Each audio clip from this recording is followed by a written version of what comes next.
Hello everyone, welcome back to search lesson. তো এই ভিডিওতে আমরা ক্লাস 8-এর যে মডেল অ্যাক্টিভিটি টাস্ক দেওয়া হয়েছে 2021 জুলাই মাসে পার্ট 4-এ তার সমস্ত সাবজেক্টের অ্যাক্টিভিটি টাস্কের উত্তর আমরা এই ভিডিওতে আলোচনা করব। তো ভিডিওটি অবশ্যই প্রথম থেকে শেষ পর্যন্ত দেখো, যাতে প্রত্যেকটি সাবজেক্টের উত্তর তোমরা সঠিকভাবে করতে পারো। তো চলো দেরি না করে ভিডিওটি শুরু করি। প্রথমে 1 নম্বর দেওয়া আছে, ঠিক উত্তরটি বেছে নিয়ে লেখুন। ওকে, এখানে একটা শূন্যস্থান দেওয়া আছে, ড্যাশ বিষয়ে পৃথিবীতে কোনো জাতি আরবদিগের তুল্য নহে। তো এখানে হবে আতিথেয়তা। ওকে, আতিথেয়তা বিষয়ে পৃথিবীর কোনো জাতি আরবদিগের তুল্য নহে। 1-2 আছে, আমার কাছে কিরূপ আচরণ প্রত্যাশা করো। বক্তা হলেন কে? এখানে উত্তর হবে সেলুকাস। কয়েকটা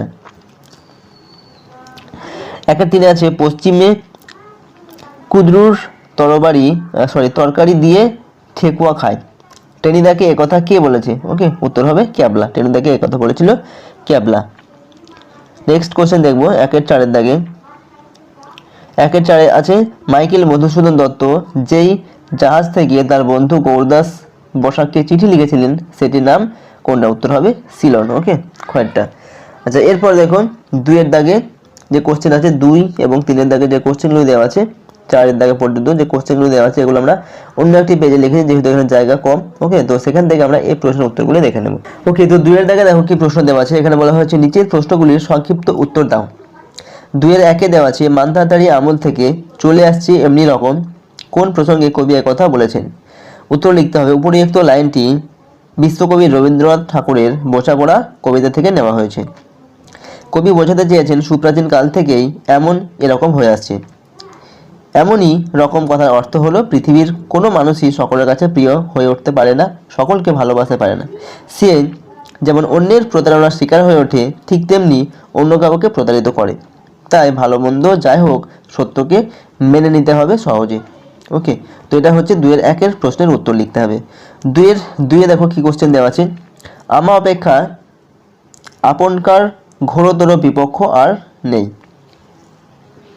বক্তার এ কথা বলার কারণ কি? উত্তর লিখতে হবে। উপরিউক্ত লাইনটি ঈশ্বরচন্দ্র বিদ্যাসাগর লেখা অদ্ভুত আতিথেয়তা গল্প থেকে নেওয়া হয়েছে।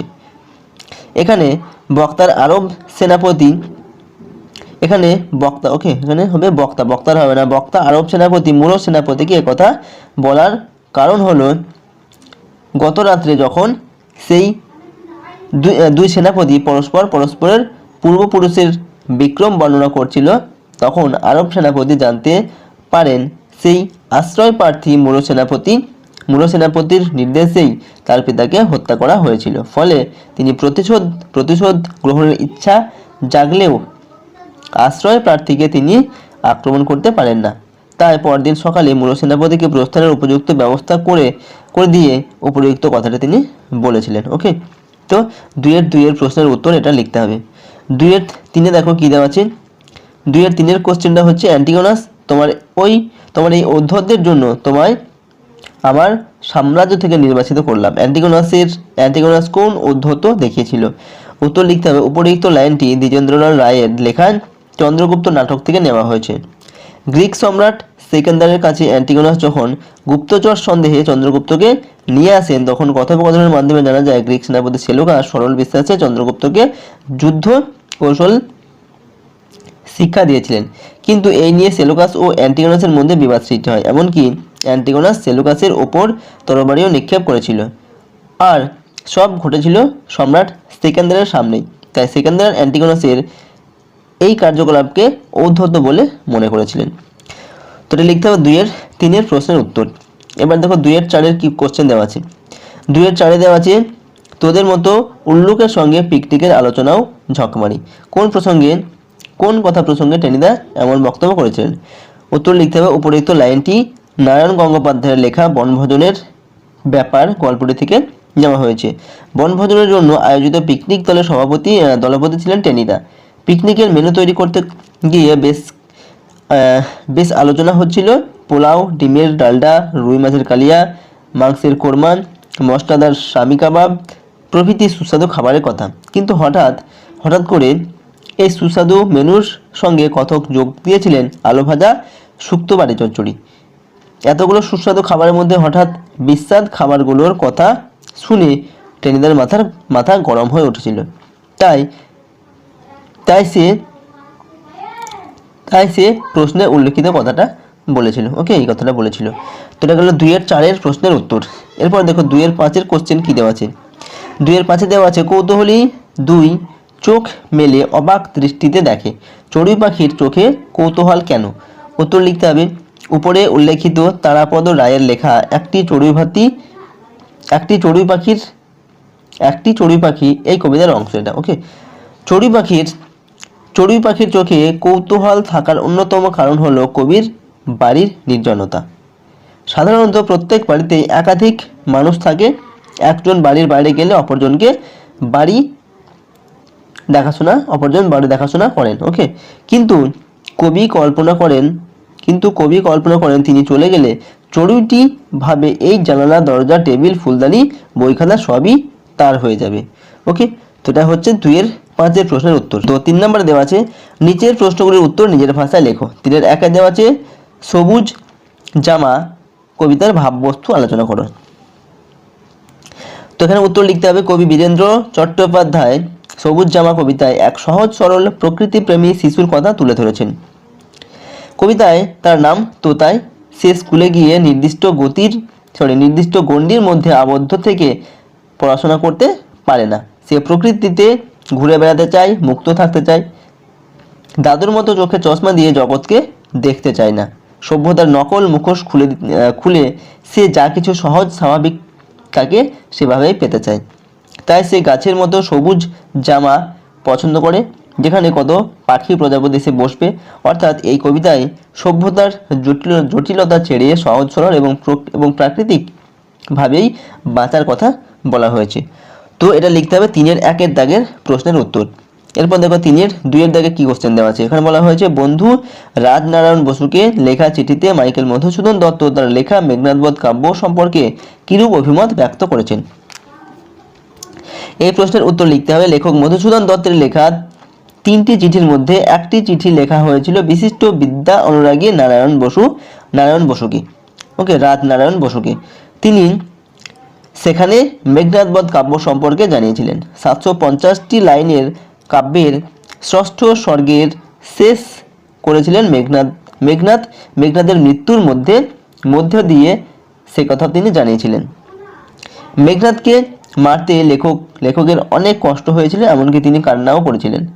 এছাড়াও বলেছেন, অনেক হিন্দু মহিলা এই কাব্য পড়ে কেঁদে ফেলেছেন। তাই তিনি চান রাজনারায়ণ বসু মহাশয় যেন তার স্ত্রীকে এই বইটি পড়ার ব্যবস্থা করে দেন। ওকে, তো এটা লিখতে হবে 3 এর 2 কোশ্চেনের উত্তর। এরপর দেখো 3 এর প্রশ্নটা কি দেওয়া আছে, পরবাসী কবিতায় শেষ 4টি পংক্তির কবির প্রশ্নবাচক বাক্য ব্যবহার করার তাৎপর্য বিশ্লেষণ করো। উত্তর লিখতে হবে, কবি পরবাসী কবিতায় সুন্দরবন জঙ্গল প্রাকৃতিক পরিবেশের অসাধারণ বর্ণনা করেছেন। তেমনি শেষের 4টি লাইনে তিনি নিজের মন থেকে একাধিক প্রশ্ন করেছেন। তিনি ক্ষুব্ধ হয়েছেন প্রকৃতিকে নিয়ে মানুষের এমন ব্যবহারের জন্য। তিনি প্রশ্ন করেছেন, বন জঙ্গল প্রকৃতি ধ্বংসের বিরুদ্ধে মানুষ রুখে দাঁড়াচ্ছে না কেন? মানুষ কেন চুপ রয়েছে? গাছপালা প্রকৃতির কি কোনো মূল্য নেই? তাদের কেন এত নগণ্য মনে করা হয়? মানুষ বাসস্থান নির্মাণের জন্য এক স্থান থেকে অন্য স্থান ধ্বংস করে, কিন্তু নিজের বাসভূমি, নিজের ঘর করতে পারছে না। তাই কবি এমন প্রশ্নবাচক ব্যবহার করেছেন। তো এটা লিখতে হবে 3 এর প্রশ্নের উত্তর। এরপর দেখবো কি কোশ্চেন দেওয়া আছে। 3 এর 4 দেখো কি প্রশ্ন দেওয়া আছে, কিন্তু এই রাতটির কথা ভালোভাবেই আমার মনে আছে। পথচলতি রচনাংশ অনুসারে লেখকের সেই রাতের অভিজ্ঞতার বিবরণ দাও।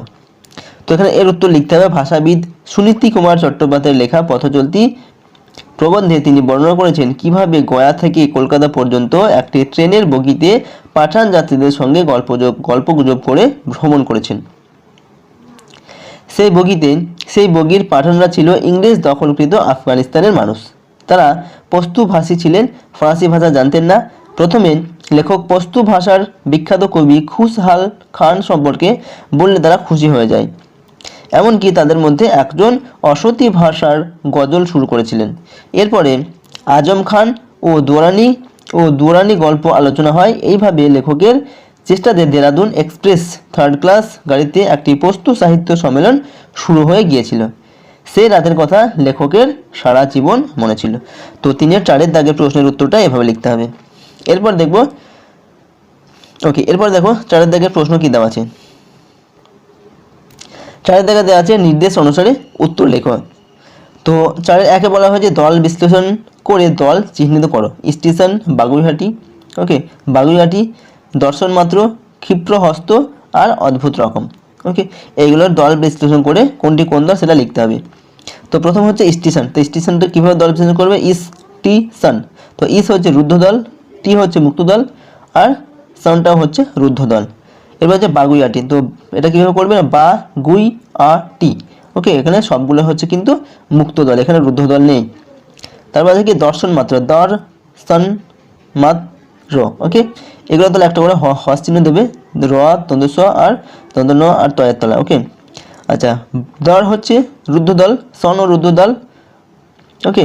এরপর কি আছে মাত, মাত হচ্ছে এখানে মাত্র হয়ে যেটা মাত লিখবে, ওকে, মাত এটা হচ্ছে রুদ্ধ দল আর র হচ্ছে মুক্ত দল।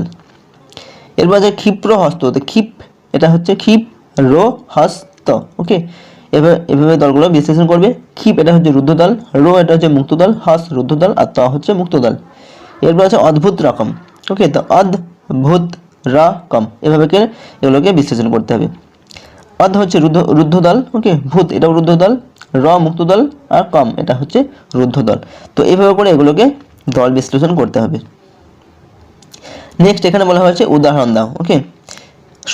মধ্য স্বরাগম, স্বরভক্তি, অন্তঃস্থয়ের শ্রুতি, অন্তঃস্থ, ওকে, অন্তঃস্বর লোপ আর অনন্য স্বরসঙ্গতি। তো এখানে একটা করে উদাহরণ আমরা দিয়েছি কি মধ্য স্বরাগম, সেটা হচ্ছে রত্ন থেকে রতন। স্বরভক্তি ধর্ম থেকে ধরম, এটা হচ্ছে স্বরভক্তির উদাহরণ। অন্তঃস্থয়ের শ্রুতি এটা কি হবে, চা এর থেকে চায়ের, ওকে। তারপর কি আছে অন্ত স্বরলোপ, অন্তে স্বর শেষের স্বর লোপ হয়ে যায়, আজি থেকে আজ, ওকে, শেষের ইটা লোপ হয়ে গেছে। তারপর কি আছে অনন্য স্বরসঙ্গতি, রামু থেকে রেমো। এইভাবে এগুলোর একটা করে উদাহরণ লিখতে বলা হয়েছে। তো তার উদাহরণগুলো আমরা একটা করে জাস্ট লিখেছি। এরপরে কিছু এখানে বাগধারা দেওয়া আছে, সেগুলোর এখানে অর্থ লিখতে হবে, ওকে। যার কর্ম তার সাজে অন্য লোকে লাঠি বাজে। তো এটা এর মানে কি, এর মানে হচ্ছে যে কাজে যে পারদর্শী তার পক্ষেই সেই কাজ করা সহজ। 2 আছে হচ্ছে নুন আনতে পান্তা ফোড়ে, মানে হচ্ছে দারিদ্রের অসহ্য যন্ত্রণা, ওকে। গৃহযোগী ভিক পায় না, অর্থাৎ অতি কাছের গুণের কদর হয় না, যারা কাছের গুণীজন ব্যক্তি তাদেরকে কিন্তু কেউ কদর করে না। আচ্ছা, মারিত গন্ডার লুটিত ভাণ্ডার, এটার অর্থ হচ্ছে কি বড় বড় কোনো কর্মকাণ্ডের পরিকল্পনা। এক হাতে তালি বাজে না, অর্থাৎ দুপক্ষের দল থেকেই বিবাদ হয়, ওকে। সো প্রথমে দেখো কি বলা আছে, red the passage carefully and answer the questions that follow, অর্থাৎ এই প্যাসেজটিকে পড়ো এবং নিচের যে কোয়েশ্চেন আছে সেগুলোর উত্তর দাও। সো প্যাসেজটিতে কি দেওয়া আছে দেখো, one quiet afternoon he lay fast asleep and fell to dreaming again, okay. One quiet afternoon, একটি শান্ত বিকেলবেলায়, কোয়েট মানে কি শান্ত, একটি শান্ত বিকেলবেলায়, হি লে ফাস্ট অ্যাসলিপ সে খুব তাড়াতাড়ি ঘুমিয়ে পড়লো, and fell to dreaming again এবং আবার স্বপ্ন দেখতে শুরু করলো। Unknown to him, the sheep stood offshore from his old farm. Unknown to him মানে হচ্ছে কি তার কাছে এটা অজানা ছিল যে the sheep stood offshore from his old farm, তার যে পুরনো খামার বাড়ি সেখান থেকে জাহাজটা একটু অল্প কিছুটা দূরেই দাঁড়িয়েছিল। In John's dream, the seasons turned rapidly and as each turned, so did John in his bed, okay. তো ইন জনস ড্রিম মানে জন যে স্বপ্ন দেখছিল সেই স্বপ্নে সে কী দেখছিল না, দ্য সিজনস টার্নড র্যাপিডলি, ঋতুটা, সিজন মানে কি ঋতুটা খুব তাড়াতাড়ি পরিবর্তিত হচ্ছিল, র্যাপিডলি মানে খুব তাড়াতাড়ি দ্রুত পরিবর্তিত হচ্ছিল। And as each turned, so John did in his bed, এবং প্রত্যেকটি যে পরিবর্তিত হচ্ছে ঋতুটা সেই সাথে সাথে তার শরীরটাও কিন্তু এদিক ওদিক দোলা খাচ্ছিল, ওকে, অর্থাৎ গড়াগড়ির মতো মোচড় দেওয়া যেটা বলা হয়েছে সেটা সেরকম করছিল আর কি। Consequently, the cap on his head twisted round and about, এবং তার শরীরটা যেহেতু এদিক ওদিক ঘুরপাক খাচ্ছিল, এদিক ওদিক করছিল সেই সাথে সাথে তার মাথায় যে ক্যাপ ছিল, যেটা ফেয়ারি তাকে দিয়েছিল, সেই ক্যাপটা টুপিটাও কি হচ্ছিল, টুইস্টেড মানে কি মোচড় খাচ্ছিল, এদিক ওদিক মোচড় খাচ্ছিল, ওকে।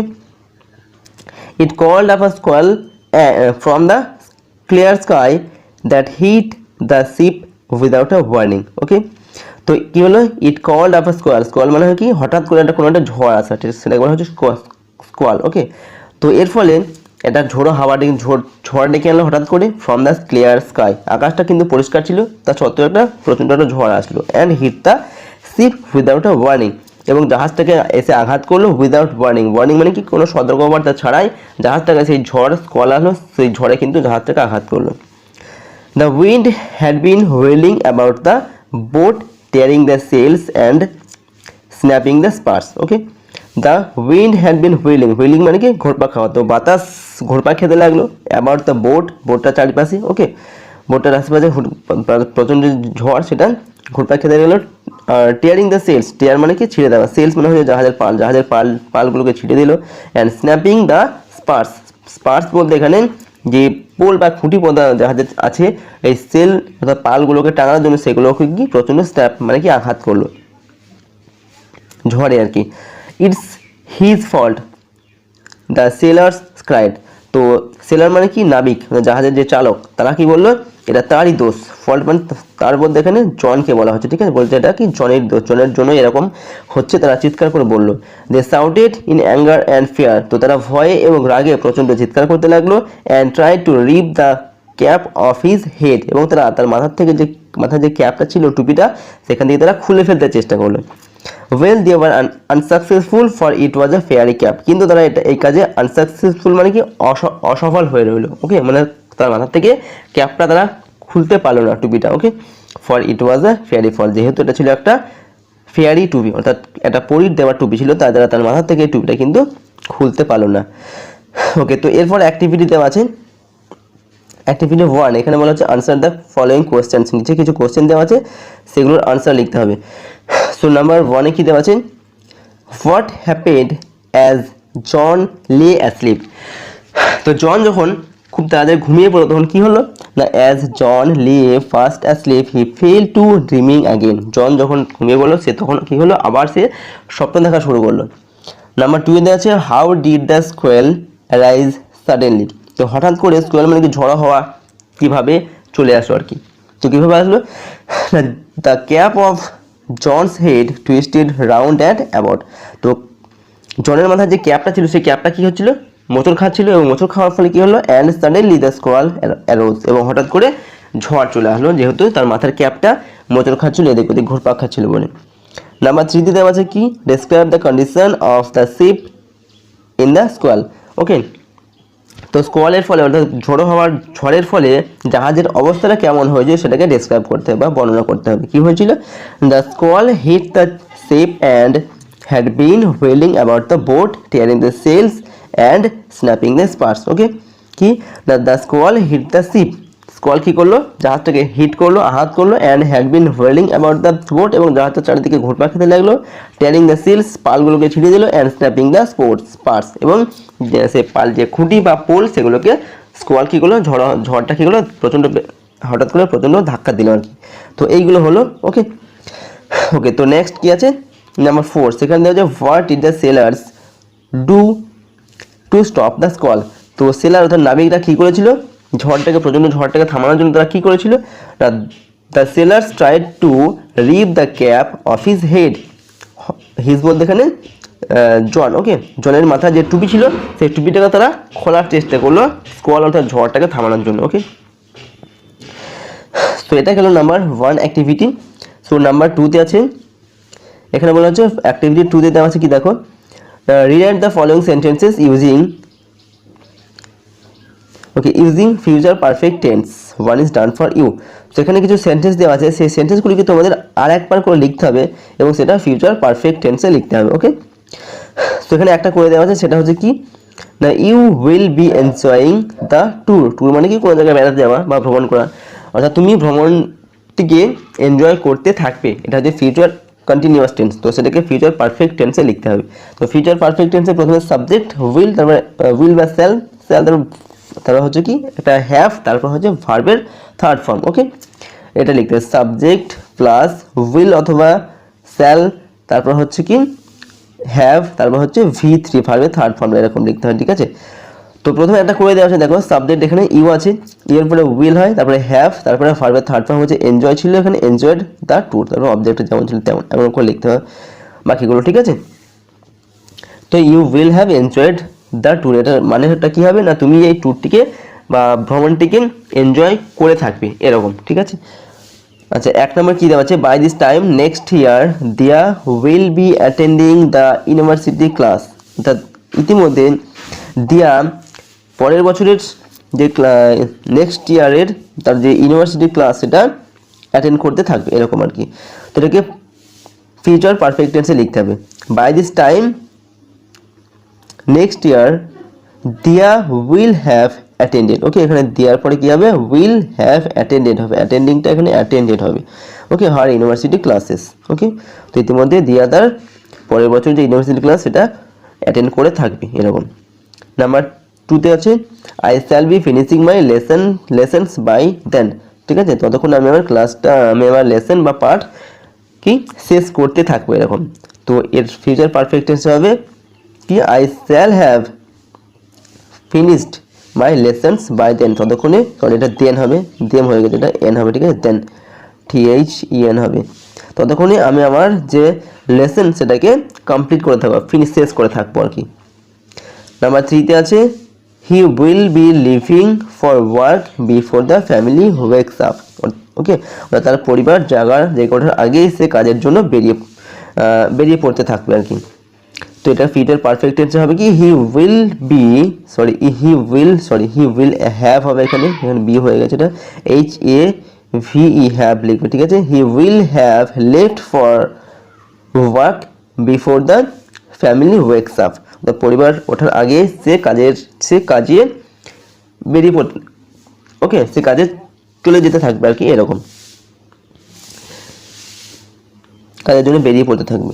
আচ্ছা, নাম্বার 4-এ আছে my friends will have coming to our house next month, okay. তো my friends will be coming to our house next month, তো আমার বন্ধুরা নেক্সট মান্থ মানে সামনের মাসে, আগামী মাসে আমাদের বাড়িতে আসতে থাকবে। তো এর ফিউচার পারফেক্ট টেন্স হবে my friends will have come to our house next month, তো সামনের মাসে বা আগামী মাসে আমার বন্ধুরা আমাদের বাড়িতে এসে গিয়ে থাকবে এরকম। তো উইল হ্যাভ প্লাস V3 দিয়ে এগুলোকে লিখতে হবে, ওকে, আর একবার করে। তো এটা গেল অ্যাক্টিভিটি 2। অ্যাক্টিভিটি 3তে দেখো কী দেওয়া আছে, suppose on a hot summer afternoon while you were playing with your friends the weather changed suddenly and the rains came down and so you were completely drenched। তো এখানে কি বলা হচ্ছে না, সাপোজ মনে করো on a hot summer afternoon, একটা গরম একটা বিকেলবেলায় বা দুপুরবেলা কী করছিলে, আফটারনুন মানে বিকেলবেলায় হয়, okay, while you were playing with your friends, যখন তুমি তোমার বন্ধুদের সঙ্গে খেলা করছিলে মাঠে, okay, the weather changed suddenly, হঠাৎ করে আবহাওয়াটা পরিবর্তন হয়ে গেল, দ্য রেনস কেম ডাউন, এবং বৃষ্টি শুরু হয়ে গেল, and so you were completely drenched মানে কি বৃষ্টিতে ভিজে যাবে, এবং তোমরা সবাই কি হলো না বৃষ্টিতে ভিজে গেলে। Write a letter to your friend in about 80 words describing your feeling of being drenched. তো তুমি তোমার বন্ধুকে একটা চিঠি লেখো এভাবে যে তুমি ভিজে গেলে, ঠিক আছে, এর অভিজ্ঞতা বা এর ফিলিংয়ের এটা তুমি কেমন অনুভব করেছিলে সে সম্পর্কে তুমি তোমার বন্ধুকে একটি চিঠি লেখো, ওকে। সো এটা চিঠিটা তোমরা এখানে এভাবে লিখবে। তো ডান দিকের মাথায় এখানে তোমরা যে তোমাদের যে অ্যাড্রেস সেটা এখানে লিখবে, অ্যাড্রেসটা আমি লিখিনি, তোমরা তোমাদের অ্যাড্রেস লিখবে, আর নিচে একটা যে ডেটের চিঠিটা লিখছে সেই ডেটটা এখানে লিখতে হবে, ওকে।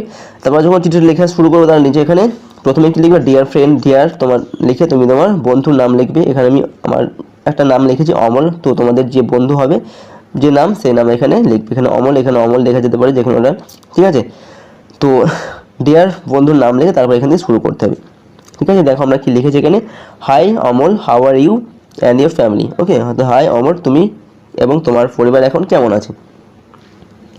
I hope you all are well, আমি আশা করি তোমরা সবাই ভালো আছো। আই এম অলসো গুড, আমিও ভালো আছি। Today I am going to share a enjoyable moment to you, okay.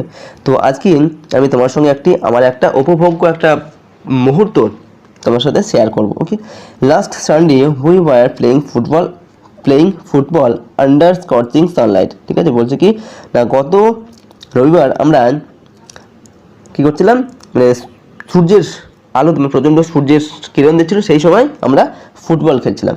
তো suddenly the weather changed and rains came down and we all were completely drenched. Okay, so এখানে এই ওয়ার্ডটা mistake এসে গেছে, এটা হবে না। ঠিক আছে, উই অল ওয়ার কমপ্লিটলি ড্রেন্সড এটা হবে। ঠিক আছে, এটা কেটে দেবে।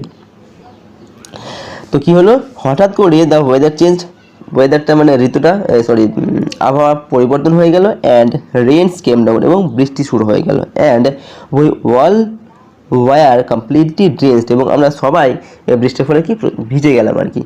But we did not stop hour game, কিন্তু আমরা আমাদের খেলা বন্ধ করলাম না, খেলা আমরা চালিয়ে গেলাম।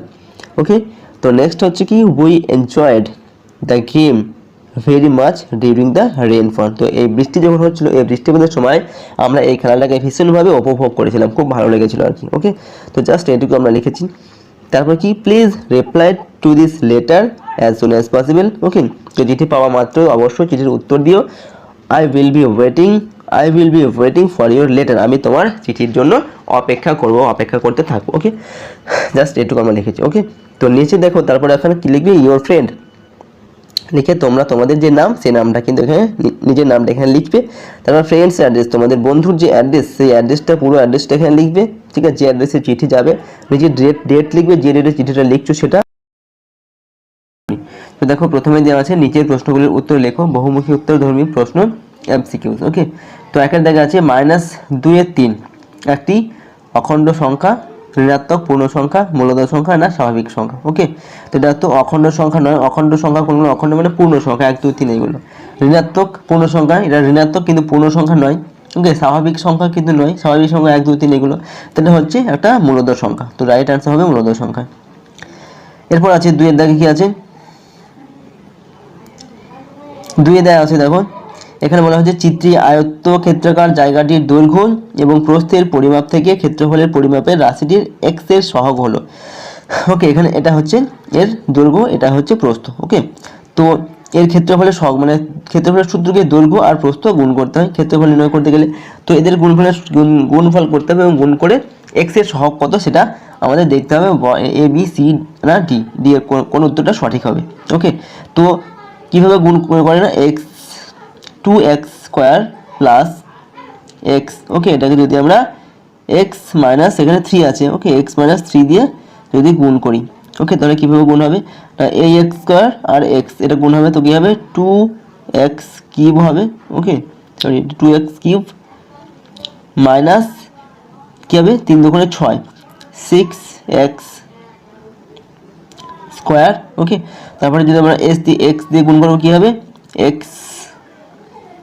-3 আছে, তো x² হবে, x² মাইনাস কী আছে এখানে প্লাস মাইনাসে মাইনাস। ওকে, -3x, তাহলে আমরা কি পাবো এখানে 2x³ মাইনাস x² আছে আর প্লাস x এর 4 মাইনাস 4x² হবে আর -3x, তারপরে এখানে আমাদের x এর সহগ পাচ্ছি আমরা -3। ওকে, তো সঠিক উত্তর হবে -3। ওকে, এটা হচ্ছে x এর সহগ। 3 নম্বর আছে নিচের প্রতি জোড়া সম্পর্কটির মধ্যে সঠিক জোড়া সম্পর্কটি হলো এ ও বি মূলদ সংখ্যা এবং এ নট ইকুয়াল টু 0, বিও নট ইকুয়াল টু 0। ওকে, তো কোন জোড়া সঠিক হবে সেটা দেখতে হবে।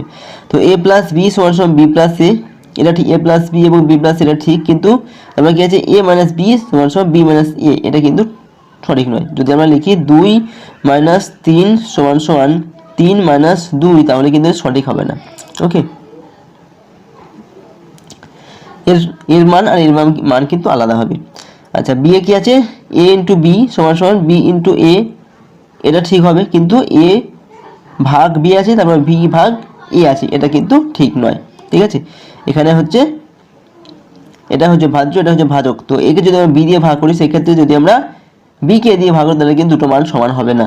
ওকে, সিতে কি আছে a প্লাস বি সমান বি প্লাস এ, এটা যদিও ঠিক, তারপরে কি আছে a ভাগ বি সমান বি ভাগ এ, এটাও কিন্তু ঠিক নয়। ঠিক আছে, আচ্ছা, তো শেষেরটা কি আছে, এ ভাগ B not equal to B ভাগ A, A minus B not equal to B minus A. তো এটা হচ্ছে কিন্তু সঠিক উত্তর। ওকে, তো ডি এরটা হচ্ছে এর উত্তর, ডি এরটা হচ্ছে সঠিক উত্তর আছে। নেক্সট দেখো 2 এর দাগ আছে, সত্য না মিথ্যা লেখো। একটি ঘনকের দৈর্ঘ্য ওয়াই মিটার হলেও উহার আয়তন 3y ঘনমিটার হবে, এটা সত্য না মিথ্যা? একটি ঘনকের দৈর্ঘ্য যদি ওয়াই মিটার হয়, তাহলে ঘনকের দৈর্ঘ্য, প্রস্থ এবং উচ্চতা তিনটাই হচ্ছে সমান। তাহলে ঘনকের আয়তনের সূত্র কি? ঘনকের আয়তনের সূত্র হচ্ছে তার একটি বাহুর দৈর্ঘ্যের কিউব, অর্থাৎ বাহুকে 3 বার গুণ করলে যেটা হয় সেটা হচ্ছে এর আয়তন। যে ওয়াই এর কিউব, এটা হচ্ছে ঘনকের সূত্র, কিন্তু এখানে কি আছে 3y, 3 ইন্টু ওয়াই, তাহলে এটা হচ্ছে মিথ্যা। এখানে আছে চিত্রে ও এ, ও এ এই বাহুটা লম্ব, এটার মানে হচ্ছে লম্ব। ওকে, ও বি, ঠিক আছে, ও এটা কিন্তু এ বির উপর লম্ব, অর্থাৎ এই কোণটা হচ্ছে 90 ডিগ্রি কোণ। এরপর কোণ এ ও বি, এ ও বি, ওকে, এই কোণটা বলছে কে সমদ্বিখণ্ড দিকে হলে যে কোণ দুটি, যে দুটি কোণ উৎপন্ন হবে তারা পরস্পরের পূরক কোণ, এটা সত্যি না মিথ্যা? ওকে, তো বলছে কোণ এ ও আর বি, এটা যদি আমরা সমদ্বিখণ্ড করি, মানে দুটো ভাগে ভাগ করি, তাহলে যে দুটি কোণ উৎপন্ন হবে এরা পরস্পর পূরক কোণ, এটা ঠিক না মিথ্যা? ভুল। তো পূরক কোণ কাকে বলে? যদি দুটি পাশাপাশি কোণের মান 90 ডিগ্রি হয় তাহলে তারা পরস্পরের কিন্তু পূরক কোণ। তো যদি এটা হচ্ছে কি, আমরা কি পেলাম, এটা একটা 90 ডিগ্রি কোণ, যেহেতু এটা আর এটা পরস্পর লম্বভাবে অবস্থিত, তাহলে যদি মাঝখানে একটা আমরা একটা এটাকে ভাগ করি তাহলে দুটো কোণ হবে, এবং দুটো কোণ পরস্পর কি একে অপরের পূরক কোণ, দুটো কোণের সমষ্টি হচ্ছে 90 ডিগ্রি। তো এটা সত্যি। তিনের দাগে আছে কি, একটি সরলরেখার বাইরে কোনো বিন্দু দিয়ে ওই সরলরেখার সমান্তরাল অসংখ্য সরলরেখা আঁকা যায়। ওকে, যদি এরকম একটা সরলরেখা থাকে, তার বাইরে যদি একটা কোনো আমরা একটা এরকম বিন্দু নিই, তাহলে সেই বিন্দু দিয়ে বলছে কি অসংখ্য সমান্তরাল সরলরেখা আঁকা যাবে। এটা সত্যি না মিথ্যা? এটা হচ্ছে কিন্তু মিথ্যা। এই বিন্দু দিয়ে শুধুমাত্র একটাই মাত্র এই বাহুর সমান্তরাল সরলরেখা আঁকা যাবে, বাকি যেগুলো যতই আমরা সরলরেখা আঁকি একটাও কিন্তু তার সমান্তরাল কিন্তু হবে না, শুধুমাত্র একটাই হবে। তো এটা মিথ্যা। আচ্ছা, এরপর আছে নাম্বার 3। 3 নম্বরে দেখো কি দেওয়া আছে, এখানে বলছে ক্লাসের ছাত্রছাত্রীরা কোন কোন খেলা কতজন করে পছন্দ করে শতকরায় তার তালিকা হলো, এখানে তালিকাটা দেওয়া আছে, একজন কেবলমাত্র একটি খেলাই পছন্দ করবে। ওকে, আচ্ছা, এখানে দেখো বলছে পাই চিত্রে যে বৃত্তরেখাগুলি তথ্যটির অংশটিকে বোঝাবে, সেই বৃত্তকলাগুলি তথ্যটির অংশকে বোঝাবে, সেই বৃত্তকলাগুলির কেন্দ্রীয় কোণগুলি নির্ণয় করো এবং তথ্যটির পাই চিত্র অঙ্কন করো। তো এখানে দেওয়া আছে খেলা ক্রিকেট, ফুটবল আর ব্যাডমিন্টন, ঠিক আছে, যেটা পছন্দ করে সেরকম কি এখানে শতকরা, মানে 100 জনের মধ্যে ক্রিকেট খেলা 60 জন পছন্দ করে, ফুটবল 30 জন আর ব্যাডমিন্টন হচ্ছে 10 জন। তো এটাকে পাই চিত্রের সাহায্যে দেখাতে হবে। তো সেটা কিভাবে? তো প্রথমে তাদের কোনগুলোর মান নির্ণয় করতে বলেছেন।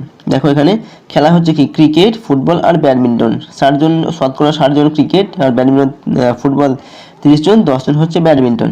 তাহলে যদি আমরা এটাকে ভগ্নাংশে প্রকাশ করতে তাহলে কীভাবে, 100 জনের মধ্যে 60 জন এটা পছন্দ করে, আমরা 60/100। ওকে, যেটা লঘিষ্ঠকার পরিণত করলে 3/5 হবে, আর যদি 30/100 হবে তো এটা 3/10 হবে, এটা 10/100 হবে, তার লঘিষ্ঠকার পরিণত করলে হবে 1/10। তো এগুলো আমরা পেয়ে গেলাম ভগ্নাংশ। এবার এগুলো থেকে আমাদের কোণের মান নির্ণয় করতে হবে, ঠিক আছে।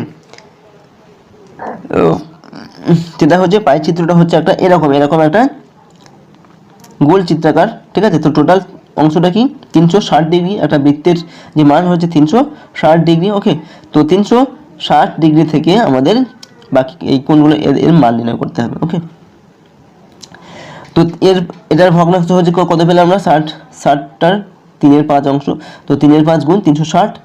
ওকে, তো এটাকে যদি আমরা কাটাকুটি করি হয় কত, 216। যে 3/5 গুণ যদি 360 করি, 360। ওকে, এটা যদি কাটাকুটি করি কত হবে, 3 5 7 35 36, 5 2 10, তো 3 গুণ 72, তো 3 2 6, 3 7 21, তো কত পেলাম 16, 216 ডিগ্রি হতে। ওকে, তো এটা হলো এটার মান পেলাম আমরা, ক্রিকেট এটার মান পেলাম 216 ডিগ্রি। তারপর দেখো ফুটবল হচ্ছে 3/10 পেয়েছি, তো 3/10 গুণ 360, এটাকে কাটাকুটি করলে 108 হয়, 108 ডিগ্রি। আর 1/10 গুণ 360, এটাকে কাটাকুটি করলে হয় 36 ডিগ্রি। ওকে, তো প্রত্যেকটি জন্য আমরা মানগুলো পেয়ে গেলাম। ওকে, এইভাবে এবার এগুলোকে তোমাদের এই বৃত্তাকার চিত্রের মাধ্যমে দেখাতে হবে। ওকে, এটা তোমরা কম্পাস এবং রুলের সাহায্যে সুন্দর করে কিন্তু এই গোলটা আঁকবে এবং চাঁদার সাহায্যে তোমরা এই কোণগুলো এঁকে দেবে। ঠিক আছে, ফুটবলের জন্য আমরা দেখো ক্রিকেটের কোণের মান কত 216 ডিগ্রি। ওকে, তো এই মাঝখানে যে কেন্দ্রটা থাকবে সেই কেন্দ্রে চাঁদাটা বসিয়ে প্রথমে 216 ডিগ্রি, এটা আমি জাস্ট আন্দাজে কিন্তু উল্লেখ করেছি। ঠিক আছে, তোমরা কম্পাস চাঁদার সাহায্যে কিন্তু সঠিকভাবে কোণগুলো আঁকবে। এটা 216 ডিগ্রি একটা কোণ এঁকে নেবে। ওকে, এটা হচ্ছে ক্রিকেটের জন্য। আচ্ছা, এটা হচ্ছে 108 ডিগ্রি যেটা ফুটবলের জন্য। ঠিক আছে, ফুটবলের এটা 108 ডিগ্রি, বাকি যেটা পড়ে থাকবে সেটা অটোমেটিক 36 ডিগ্রি হয়ে যাবে, সেটা ব্যাডমিন্টনের জন্য। ওকে, তো এইভাবে তোমাদের ছবিটাকে এইভাবে এঁকে দেখাতে হবে। তো এরপরের প্রশ্ন দেখো। তো 4-1 দাগের প্রশ্নটি দেখো, x/2 = 1/2x + 1 হলে x³ - 1/x³ এর মান নির্ণয় করো। তো এর মান নির্ণয়টি আমরা নিচে এখানে এভাবে করেছি, জাস্ট এখান থেকে তোমরা দেখে নাও। দেখো এখানে আমরা x/2 = 1/2x + 1 এর আগে আমরা মানটা নির্ণয় করেছি কিভাবে না, x/2 = 1/2x + 1। ওকে, তো x/2 আমরা ডান দিকের 1/2x কে বাদ নিয়ে এসেছি, তো এখানে মাইনাসটা হয়ে গেছে, সমান ডান দিকে শুধু 1 আছে। আচ্ছা, তারপরে এখান থেকে আমরা 1/2 কমন নিয়েছি, তো 1/2 কমন নিলে এখান থেকে থাকছে কি শুধুমাত্র x, আর এখান থেকে থাকছে 1/x, যেহেতু 1/2 আমরা নিয়ে নিয়েছি, আর ডান দিকে থাকছে 1। ওকে, এবার 1/x আমরা এখানে রেখেছি, আর 1 - 1/x এখানে রেখেছি, আর 1/2টা ডান দিকে দিয়ে, তো ডান দিকে দিলে এটা 2 হয়ে যাবে, এটা উল্টে গিয়ে 2 হয়ে যাবে। ওকে, আচ্ছা, তো x - 1/x এর মান আমরা 2 পেলাম। ওকে, তারপর আমরা দুপক্ষকে স্কোয়ার করেছি, এখানে x - 1/x এর হোল স্কোয়ার করেছি, আর দুইকেও আমরা মাথায় স্কোয়ার দিয়েছি, 2 এর স্কোয়ার। ওকে, তারপর এটা কি হয়ে গেল, x - 1/x এর হোল স্কোয়ার, মানে a - b এর হোল স্কোয়ার। তো a - b এর হোল স্কোয়ারের সূত্র হচ্ছে a² - 2ab + b², আর ডান দিকে 2 × 4। ওকে, তারপর কি দেখো প্লাস এখানে 1/x², দেখুন 1/x হয়ে গেছে, 1/x² হবে না। ওকে, এখানে 1/x² হবে, আর এখানে x কেটে যাচ্ছে, থাকছে কত প্লাস -2, তো -2টাকে আমরা ডান দিকে নিয়ে গেছি, তো প্লাস হয়ে গেছে 4 + 2। ওকে, তারপরে দেখো x² এখানে থাকছে কি x² + 1/x²। ঠিক আছে, এখানে এটা x² হবে, 1/x² = 6। ওকে, তোমরা দুটো মান পেলে, একটা হচ্ছে x - 1/x = 2 পেলাম, আর x² প্লাস 1/x² = 6 পেলাম। ওকে, এবার ডান দিকে আমরা ওটার মান নির্ণয় করব। ডান দিকে দেওয়া আছে x³ - 1/x³। ওকে, x³ - 1/x³ মানে কি, x³ a³ যে b³ এর সূত্র সেটা, তো a³ - b³ এর সূত্র কি, a - b * a² + ab + b²। ওকে, এটা হচ্ছে সূত্র। তো তারপর কি হবে, x - 1/x, তো x² প্লাস এখানে x কেটে যাবে, তো থাকবে কি +1। ওকে, আর এখানে থাকছে 1/x², তো x² + 1/x² + 1 এখানে থাকছে। আচ্ছা, এবার দেখো আমাদের x - 1/x এর মান এখানে আমরা 2 পেয়েছি, তো x - 1/x এর জায়গায় আমরা 2 বসিয়েছি, তারপর কি আছে গুণ, তারপর কি x² + 1/x², x² + 1/x² এর মান আমরা কত পেয়েছি না 6। ওকে, x² + 1/x² এর মান আমরা এখানে 6 পেয়েছি, তো এখানে x² + 1/x² এর জায়গায় আমরা 6 বসিয়েছি, প্লাস 2 আছে, তো 1 আছে, তো 1 বসিয়েছি, তো কি হলো 2 * 6 এর আগে 7, তো 2 × 7, তো 7 × 2 হয় কত 14। ওকে, তোমরা কি পেলাম না x³ - 1/x³ এর মান কত 14। ওকে, তো এটা হলো এর উত্তর। তো এরপর দেখো 4-2 এর দাগের প্রশ্নটি কি আছে, যা ভাগ করো m² - 5m + x কে m - 3 দিয়ে ভাগ করতে হবে। ওকে, তো ভাগটা আমরা এখানে করেছি, সেখান থেকে দেখে নেব। ওকে, দেখো এখানে আমরা কি করেছি, m² - 5m + x তাকে m - 3 দিয়ে ভাগ করতে হবে। ওকে, তো প্রথমে আমরা m² - 5 এটাকে মেলানোর জন্য কি করেছি না m দিয়ে করেছি, তো m দিয়ে এটাকে m কে গুণ করলে m² হয়, আর -3 কে m দিয়ে গুণ করলে -3m হয়। ওকে, তারপর এখানে সাইনগুলো চেঞ্জ করা হয়েছে। ওকে, তো minus M square plus M square কেটে গেছে, আর এখানে -5m থেকে +3m যদি আমরা বাদ দিই তো থাকে কত -2m +6 আছে। আচ্ছা, এরপরে এখানে আমরা m-3কে 2m + 6 এটাকে মেলানোর জন্য এখানে আমরা দিয়েছি কি -2, তো -2 দিয়ে m-কে গুণ করলে -2m হয়, আর মাইনাসে মাইনাসে প্লাস, এখানে প্লাস হয়ে গেছে, আর 3 দুগুণে 6। ওকে, তো আমরা -2m + 6, তারপরে নিচে আমরা সাইনগুলো চেঞ্জ করে দিয়েছি, তো প্লাস মাইনাসে এখানে কেটে গেছে এবং +6 আর -6 এখানে কেটে গিয়ে এখানে 0 হয়ে গেল। ওকে, তো আমাদের উত্তর কত পেয়েছে m-2। ওকে, তো নির্ণয় ভাগফল হচ্ছে m-2, নিচে এখানে নির্ণয় ভাগফল লিখে দেবে m-2। 1 নম্বর দেওয়া আছে সঠিক উত্তর বেছে নিয়ে শূন্যস্থান পূরণ করো। ওকে, তো এখানে কয়ের দাগে দেওয়া আছে 1717 খ্রিস্টাব্দে ড্যাশকে বাংলার নাজিম পদ দেওয়া হয়, সেটা মুর্শিদ কুলি খান, সাদাত খান না আলীবর্দী খান। সঠিক উত্তর হচ্ছে মুর্শিদ কুলি খান, তো শূন্যস্থান হবে মুর্শিদ কুলি খান। পরেরটা 1722 খ্রিস্টাব্দে ড্যাশের নেতৃত্বে অযোধ্যা এবং স্বশাসিত আঞ্চলিক শক্তি গড়ে ওঠে, সেটা হবে সাদাত খানের নেতৃত্বে। ওকে,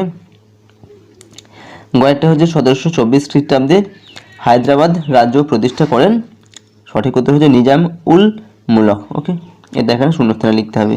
পরেরটা যে দুয়ের দাগ আছে কি, সঠিক উত্তর দিয়ে নিচের ছকটি পূরণ করো। এখানে একটা ছক দেওয়া, সেটাকে পূরণ করতে হবে। তো প্রথমে এখানে দেওয়া সন্ধি চুক্তি, সেটা হচ্ছে সময়কাল, অর্থাৎ কবে বা কোন সালে সেটা স্বাক্ষরিত হয়েছিল, স্বাক্ষরকারী কারা স্বাক্ষর করেছিল, মানে এই চুক্তিতে অংশগ্রহণকারী কারা ছিল, আর এই চুক্তির ফলাফল কী হয়েছিল সেটা এখানে লিখতে হবে।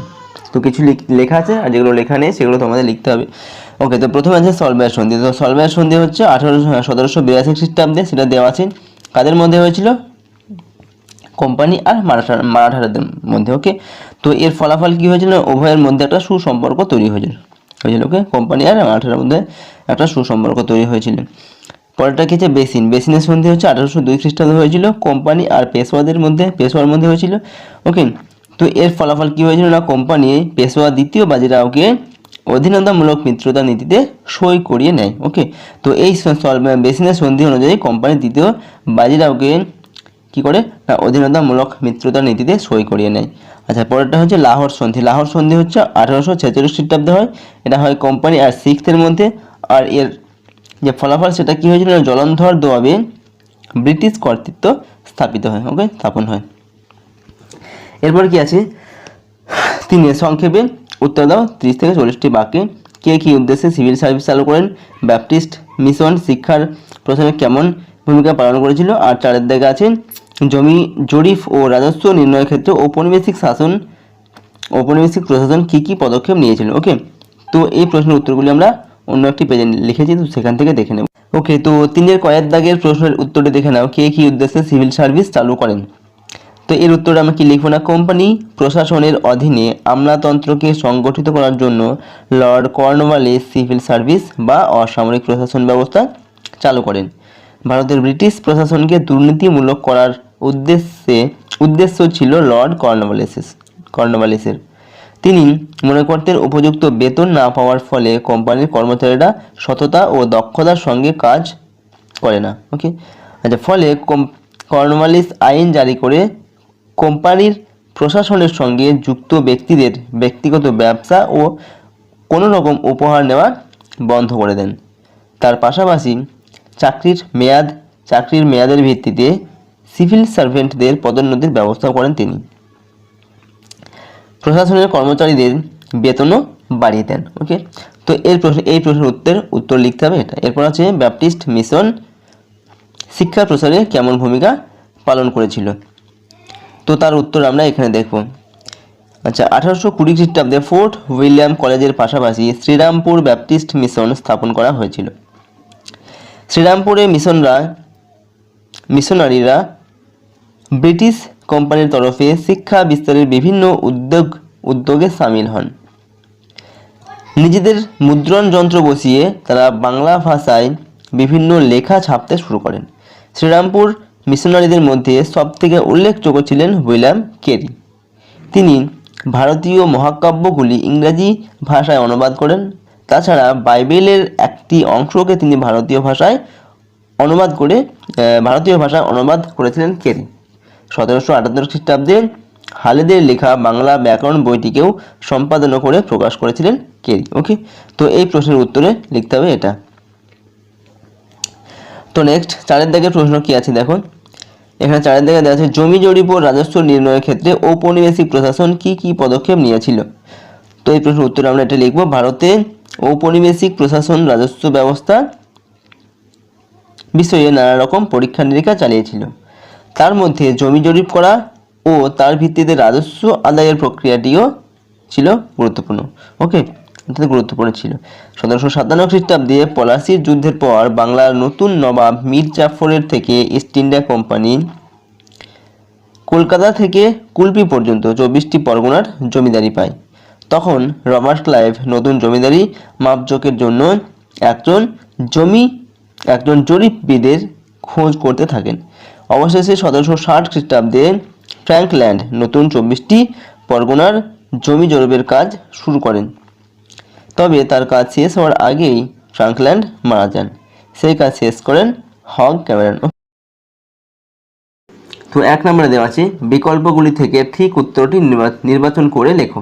ওকে, একে দেওয়া আছে ঠিক জোড়াটি নির্বাচন করো।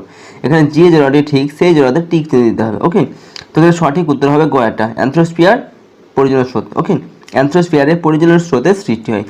ওকে, তো এই জোড়াটা ঠিক, এটাতে দিতে হবে টিক চিহ্ন। ওকে, এরপর দেখো 1-2 দেওয়া আছে কি রকি ও আন্দিজ পর্বতমালার সৃষ্টি হয়েছে। তো এখানে সঠিক উত্তর হবে ঘয়েরটা, মহাদেশীয় ও মহাসাগরীয় অভিসারী পাত সীমা বরাবর। ওকে, মহাদেশীয় ও মহাসাগরীয় অভিসারী পাত সীমা বরাবর রকি ও আন্দিজ পর্বতমালার সৃষ্টি হয়েছে। আচ্ছা, 1-3 দেখো কি দেওয়া আছে।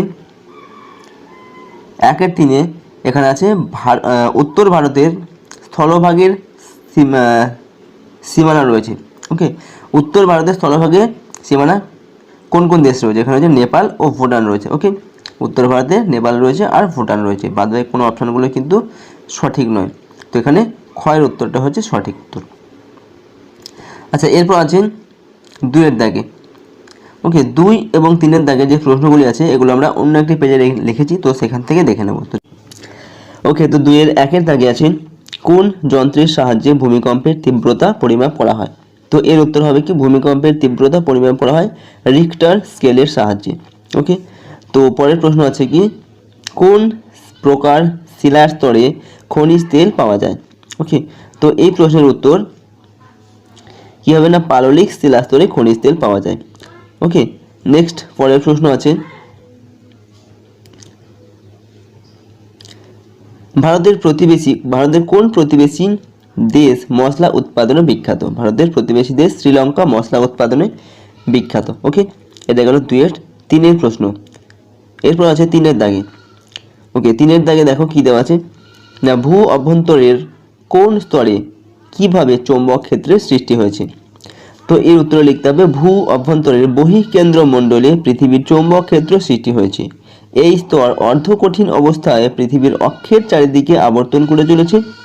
এই স্তরে সান্দ্র অবস্থায় থাকা লোহা প্রচণ্ড গতিতে ঘুরতে ঘুরতে বৈদ্যুতিক ক্ষেত্র তৈরি করেছেন, যেখান থেকে তৈরি হয়েছে পৃথিবীর চৌম্বক ক্ষেত্র। ওকে, এখানে সান্দ্র মানে হচ্ছে কি অর্ধ তরল। ওকে, যে তরলটা খুব গাঢ়, একেবারে তরল নয় আবার কঠিন নয়, এরকম অবস্থাকে বলা হয় সান্দ্র। ওকে, আচ্ছা, এরপর আছে অভিসারী পাত সীমানাকে কেন বিনাশকারী পাত সীমানা বলা হয়? উদাহরণ সহ ব্যাখ্যা করো।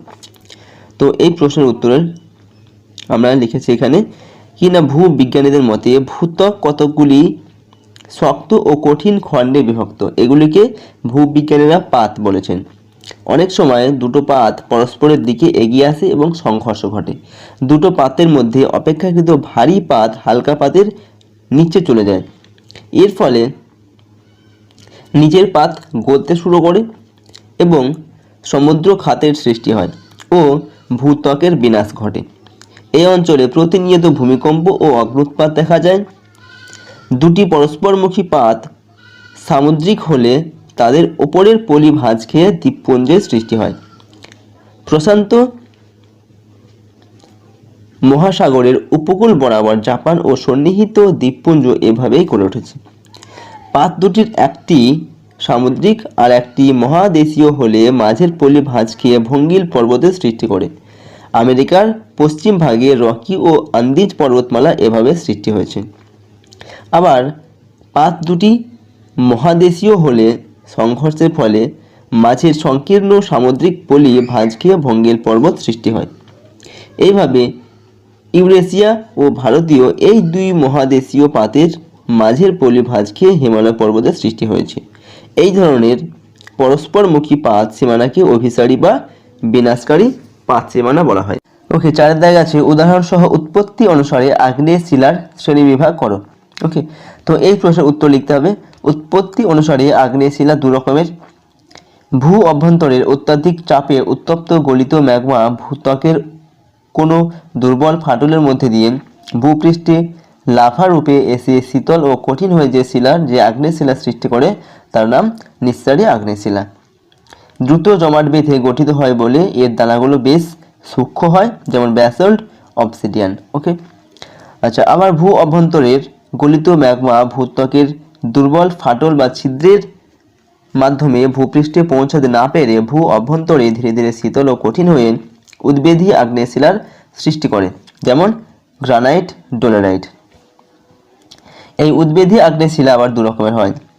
ম্যাগমা ভূ অভ্যন্তরের কোনো ফাটল বা ছিদ্রপথে ধীরে ধীরে শীতল ও কঠিন হয়ে জমাট বেঁধে সৃষ্টি করে উপপাতালিক শিলা, যেমন ডোলেরাইট। ওকে, আবার ম্যাগমা ভূ অভ্যন্তরের একেবারে তলদেশে অতি ধীরে ধীরে শীতল ও কঠিন হয়ে সৃষ্টি করে পাতালিক শিলা। ধীরে ধীরে শীতল ও কঠিন হয়ে জমাট বাঁধে বলে এই শিলার দানাগুলো কিছুটা স্থূল হয়, স্থূল মানে মোটা হয়, যেমন গ্রানাইট। তো প্রথমে দেওয়া আছে 1 নম্বর ঠিক উত্তরটি নির্বাচন করো। একে বলা হচ্ছে চাপের এসআই একক হলো, তো সঠিক উত্তর হবে নিউটন পার বর্গমিটার। এখানে দুটোই কিন্তু গ আর ঘ দুটোই নিউটন পার বর্গমিটার আছে, তো যে কোনো একটাতে টিক দিলেই হবে। 2 আছে আইসোবারদের ক্ষেত্রে নিচের যে তথ্যটি ঠিক তা হলো, সঠিক উত্তর হচ্ছে ভর সংখ্যা সমান। ওকে, ঘরটা হচ্ছে সঠিক উত্তরটাতে টিক দিতে হবে। 1-3 আছে যে কোষীয় অঙ্গাণুর মধ্যে পুরনো জীর্ণ কোষকে ধ্বংস করার জন্য নানা ধরনের উৎসেচক থাকে, তা হলো উত্তর হবে ঘরটা হচ্ছে লাইসোজোম। ওকে, এরপর আছে 2 দাগে 2, 3 এবং 4। 2, 3 এবং 4 দাগে যে কোশ্চেনগুলো আছে সেগুলো একটু বড় কোশ্চেন, তো তার উত্তরগুলো আমরা অন্য একটি পেজে লিখেছি, সেখান থেকে দেখব। ওকে, তো 2 দাগের কোশ্চেন দেখো কি দেওয়া আছে, সংক্ষিপ্ত উত্তর দাও। 2-1 বলা হয়েছে 1 কিলোগ্রাম ভরের বস্তুকে পৃথিবী কত পরিমাণ বল দিয়ে আকর্ষণ করে। তো এর উত্তর হবে 1 কিলোগ্রাম ভরের বস্তুকে পৃথিবী 9.8 নিউটন বল দিয়ে আকর্ষণ করে। 2 দাগের কোশ্চেন হচ্ছে লঘু অ্যাসিড থেকে হাইড্রোজেন গ্যাস মুক্ত করার ক্রমহ্রাসমান প্রবণতা অনুসারে কয়েকটি ধাতুকে সাজিয়ে দেওয়া হলো, NaFeHCa আর Au। এই তথ্য থেকে সবচেয়ে তড়িৎ ধনাত্মক ধাতুকে চিহ্নিত করো। ওকে, তো এখানে সবচেয়ে তড়িৎ ধনাত্মক ধাতু হচ্ছে Na বা সোডিয়াম। ওকে, এটা হচ্ছে 2 এর উত্তর। নেক্সট দেখবো 2-3 দেখো কি দেওয়া আছে, চোখের রেটিনায় উপস্থিত কোন কোষ মৃদু আলোয় দর্শনে সাহায্য করে। তো উত্তর কি হবে, চোখের রেটিনায় উপস্থিত রড কোষ মৃদু আলোয় দর্শনে সাহায্য করে, উত্তর হচ্ছে রড কোষ। এরপর দেখো 3-এর কোশ্চেনটা কি দেওয়া আছে। 3 নম্বরে বলা হয়েছে 1টি বা 2টি বাক্যে উত্তর দাও। 3-1 বলা হয়েছে কুলম্বের সূত্রের গাণিতিক রূপটি লেখো এবং কে রাশিটির এসআই একক উল্লেখ করো। তো কুলম্বের সূত্র হচ্ছে কি, F = K × Q1 × Q2 / R²। ওকে, তো এটা হচ্ছে কুলম্বের সূত্রের গাণিতিক রূপ, যেখানে Q1 এবং Q2 এটা হচ্ছে কি তড়িৎ আহিত বস্তু দুটির আধানের পরিমাণ, আর হলো তড়িৎ আহিত বস্তু দুটির মধ্যে দূরত্ব, আর F বস্তু দুটির মধ্যে ক্রিয়াশীল আকর্ষণ বা বিকর্ষণ বলের মান। ওকে, কে রাশিটির এসআই একক হচ্ছে নিউটন × মিটার² / কুলম্ব²। ওকে, তো 3-1 প্রশ্নের উত্তর হচ্ছে এটা। ওকে, তো 3-2 দেখো কি কোশ্চেন দেওয়া আছে, খুব শুকনো বা ঠান্ডা পরিবেশে বসবাসকারী প্রাণীদের দেহে কি কি বিশেষ বৈশিষ্ট্য দেখা যায়। উত্তর হবে খুব শুকনো পরিবেশে বসবাসকারী প্রাণীদের বৈশিষ্ট্য 1 হচ্ছে কোনো প্রাণীর ত্বক অপেক্ষাকৃত পুরু হয়, কোনো প্রাণীর লেজ চওড়া পুরু এবং লেজে চর্বি সঞ্চিত থাকে, কোনো প্রাণীর পা খুব লম্বা হয়। 4, কোনো প্রাণীর পিঠে পিঠে কুঁজে চর্বি সঞ্চিত থাকে। কোনো কোনো প্রাণীর চোখের পাতা স্বচ্ছ হয়, প্রয়োজনে নাকের ফুটো খুলতে ও বন্ধ করতে পারে। তো এটা হচ্ছে খুব ঠান্ডা পরিবেশের যে সমস্ত প্রাণী তাদের বৈশিষ্ট্য, খুব শুকনো অঞ্চলের প্রাণীদের বৈশিষ্ট্য। এরপর আছে খুব ঠান্ডা ও মরু অঞ্চলে বসবাসকারী প্রাণীর দেহে নিম্নলিখিত বৈশিষ্ট্যগুলি দেখা যায়। কোনো কোনো প্রাণীর চামড়ার নিচে চর্বির পুরো আস্তরণ থাকে, কোনো কোনো প্রাণীর চামড়ার ওপরে ঘন লোমের দুটি আস্তরণ থাকে। অনেক প্রাণীদের দেহে অ্যাস্টিফ্রিজ প্রোটিন থাকে। কোনো কোনো প্রাণীর পা বরফের জুতোর মতো হয়। তো এটা লিখতে হবে 3-2 প্রশ্নের উত্তর। এরপর দেখো 4 নম্বর কোশ্চেনটা কি দেওয়া আছে, 3-4টি বাক্যে উত্তর লেখো। 4-1 বলা হয় যে সমযোজী বন্ধন দিয়ে গঠিত জল, মিথেন ও অ্যামোনিয়ার অণুর প্রাথমিক গঠন কীরকম তা ছবি এঁকে দেখাও। ওকে, তো এখানে জলের অণুর গঠন কীরকম, জলের যে সংকেত সেটা হচ্ছে H2O। ওকে, তো H2O এখানে হচ্ছে কি অক্সিজেনের একটি অণু আর হাইড্রোজেন হচ্ছে দুটি। ঠিক আছে, তো এইভাবে অক্সিজেন একটি পরমাণু, হাইড্রোজেন দুটি পরমাণু, তো এই নিয়ে হয়েছে কি জলের একটি অণু H2O। ওকে, তো এটার প্রাথমিক অণুর গঠন জাস্ট এভাবে লিখতে হবে। ওকে, এরপর দেখো মিথেন অণুর গঠন। মিথেন হচ্ছে কি CH4, তো এখানে C এবং H এর পরমাণু হচ্ছে 4টি, তো এভাবে এটাকে ছবি এঁকে দেখাতে হবে। তারপর হচ্ছে অ্যামোনিয়া অণুর গঠন। অ্যামোনিয়া অণুর গঠন হচ্ছে, অ্যামোনিয়ার সংকেত হচ্ছে কি NH3। ওকে, তো N এবং H এর পরমাণু হচ্ছে 3টি, তো এটাকে এভাবে জাস্ট ছবি এঁকে দেখাতে হবে। তো এটা হচ্ছে 4-1 প্রশ্ন উত্তর। 4-2 দেখো কি দেওয়া আছে, 4-2 কোশ্চেন হচ্ছে এন্ডোপ্লাজমীয় জালিকার গঠন ও কাজ উল্লেখ করো। তো এন্ডোপ্লাজমীয় জালিকার গঠন কীরকম, এন্ডোপ্লাজমীয় জালিকার 3 রকম গঠনযুক্ত হয়ে থাকে। যেমন সিস্টারিন, এগুলি দেখতে লম্বা চ্যাপ্টা থলির মতো, এগুলি শাখাহীন হয়, এটা সাধারণত সমান্তরালভাবে বিন্যস্ত থাকে, এদের গায়ে অনেক সময় রাইবোজোম দানা থাকে। 2 নম্বর হচ্ছে ভেসিকল, এগুলি সাধারণত ডিম্বাকার বা গোলাকার এবং পর্দাবেষ্টিত গহ্বরের মতো হয়, অগ্নাশয় কোষে এরা বিশেষভাবে পরিলক্ষিত হয়। 3 নম্বর হচ্ছে কি টিবিয়াল, এগুলি নালিকার মতো হয়ে থাকে। ওকে, এরা পরস্পরের সঙ্গে যুক্ত হয়ে জালকের আকার ধারণ করে, এদের গায়ে সাধারণত রাইবোজোম দানা থাকে না। ওকে, তো এটা হচ্ছে এন্ডোপ্লাজমীয় জালিকার গঠন লিখতে হবে। এন্ডোপ্লাজমীয় জালিকার কাজ এখানে এভাবে লিখতে হবে। এন্ডোপ্লাজমীয় জালিকার কাজ হচ্ছে কি, এন্ডোপ্লাজমীয় জালিকার প্রধান কাজগুলি হচ্ছে, এক, কোষের সাইটোপ্লাজমীয় কাঠামো গঠন করে প্রোটোপ্লাজমকে যান্ত্রিক দৃঢ়তা প্রদান করে, অমসৃণ এন্ডোপ্লাজমীয় জালিকা প্রোটিন সংশ্লেষ করে, মসৃণ এন্ডোপ্লাজমীয় জালিকা ফ্যাট সংশ্লেষ করে, আর মসৃণ এন্ডোপ্লাজমীয় জালিকা টেস্টোস্টেরন, প্রোজেস্টেরন ইত্যাদি কয়েকটি স্টেরয়েড হরমোন ক্ষরণ করে। ওকে, তো এইগুলো হচ্ছে এন্ডোপ্লাজমীয় জালিকার কাজ। 1 নম্বরে দেওয়া আছে বহুর মধ্যে সঠিক উত্তরটি খুঁজে বের করে টিক চিহ্ন দাও। কয়ে দেওয়া আছে কোনটি শারীরিক সক্ষমতার দক্ষতা সম্পর্কিত উপাদান, তো এখানে সঠিক উত্তর হবে 2টা গতি। ক্ষয়ের দ্বারা দেওয়া আছে শারীরিক সক্ষমতার স্বাস্থ্য সম্পর্কিত উপাদান হলো, সেটা হবে 2টা খ। ওকে, সেটা ক্ষমতা। ওকে, আচ্ছা নেক্সট দেখবো গয়ের দ্বারা কি দেওয়া আছে, এখানে বলা হচ্ছে কি 1907 সাল থেকে পরপর 3বার ট্রেডস কাপ জেতে কোন ক্লাব, সেটা হবে মোহনবাগান ক্লাব, এটা 2টা।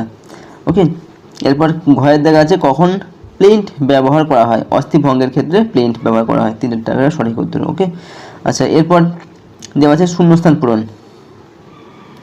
এখানে বলা হচ্ছে শূন্যস্থান পূরণ করো। আচ্ছা, কয়ে দেওয়া আছে শারীরিক শিক্ষার লক্ষ্য ব্যক্তি সত্তার, এটা হবে পূর্ণ বিকাশ। ক্ষয় হচ্ছে দ্রুততার সঙ্গে দিক পরিবর্তনের ক্ষমতা নির্ভর করে ক্ষিপ্রতার ওপর। আচ্ছা 50 মিনিট গয়ের জায়গায় দেওয়া আছে 50 মিটার দৌড়, এটা ট্রাক নির্দেশ করে। ওকে, এটা হবে ট্রাক। ঘয় আছে প্রতিদিন শারীরিক ক্রিয়াকলাপে অংশগ্রহণ শারীরিক বিভিন্ন যন্ত্র ও তন্ত্রগুলোর উপর প্রভাব বিস্তার করে। তো এটা গেল 2 এর দাগে শূন্যস্থান পূরণ। এরপর আছে 3 এর দাগে ডান দিক আর বাঁ দিক সঙ্গে ডান দিক মেলাতে হবে। তো কয়ের দাগে আছে কি গতি, তো এখানে এই নাম্বারগুলো যেটার সাথে মিলবে সেই নাম্বারটা এখানে বসাতে হবে। ঠিক আছে, তো গতির সাথে আমাদের যেটা সম্পর্ক সেটা হচ্ছে 3 এর দাগাটা। ঠিক আছে, ন্যূনতম সময় অতিক্রান্ত দ্রুত, সেটা হচ্ছে গতি। ঘয় হচ্ছে প্রতিক্রান্ত সময়। ওকে, সেটা হচ্ছে এর উত্তর হবে 4টা। নির্দেশ ও কাজ শুরুর মধ্যবর্তী সময়, সেটা হচ্ছে প্রতিক্রান্ত সময়, তো এখানে হবে 4। নমনীয়তা, সেটা হচ্ছে অস্থি সন্ধির সঞ্চালন ক্ষমতা, তো এটা হবে 1। ঘয়ে হচ্ছে ক্ষিপ্রতা, এটা হচ্ছে শাটল রান। ওকে, 1854 সাল কী হবে, এটা হবে 6টা। হাওয়া ভর্তি চামড়ার বলে কলকাতায় ফুটবল খেলা শুরু হয়। 6 হচ্ছে জিতেন্দ্র কৃষ্ণ দেব, এটা হচ্ছে 5টা। ওকে, শোভাবাজার ফুটবল ক্লাবের সঙ্গে সম্পর্কিত এটা।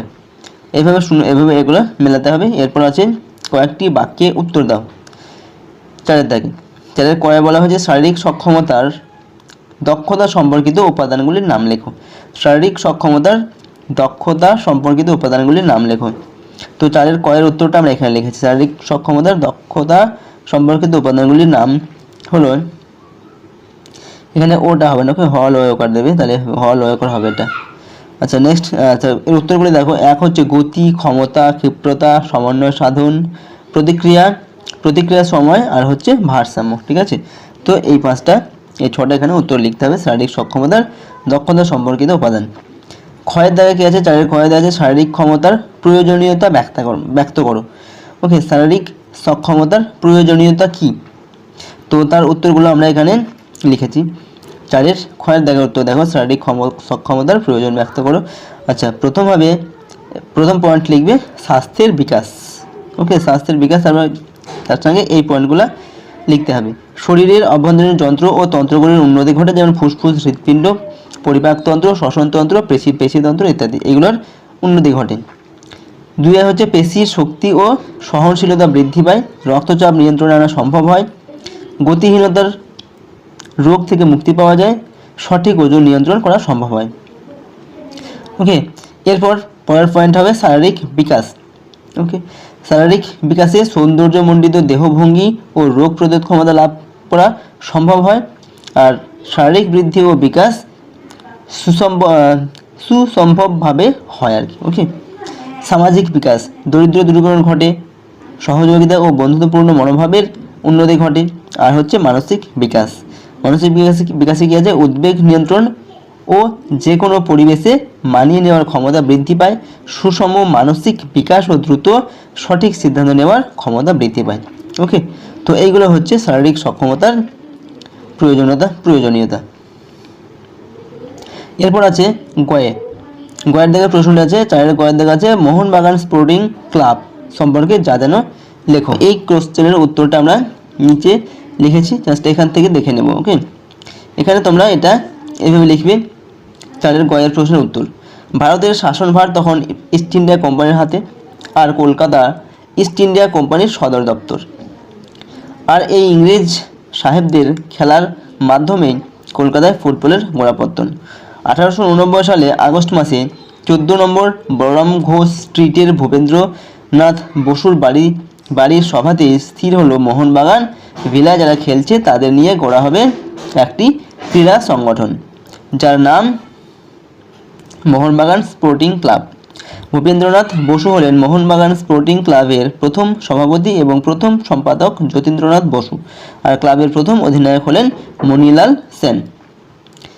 1907 সাল থেকে পরপর 3বার মোহনবাগান ট্রেডস কাপ জেতার পর সাহেবদের হারাবার স্বপ্নে বিভোর মোহনবাগান আইএফএ শিল্ড খেলার সিদ্ধান্ত করে। মোহনবাগান আইএফএ শিল্ড সেবার গার্ডেন হাইল্যান্ডসকেও হারিয়ে দিয়েছিল। 1911 সালে মোহনবাগান অপ্রতিরোধ্য গতিতে আইএফএ শিল্ডে অংশগ্রহণ করে। শিল্ডের প্রথম রাউন্ডের খেলায় সেন্ট জেভিয়ার্স কলেজের বিরুদ্ধে মোহনবাগান 3 গোলে জয়লাভ করে। শক্তিশালী রাইফেল ব্রিগেডকে হারিয়ে সেমিফাইনালে উঠেছিল মোহনবাগান। মিডলসেক্সের বিরুদ্ধে 3-0 গোলে জয়লাভ করে ফাইনালে উঠল মোহনবাগান।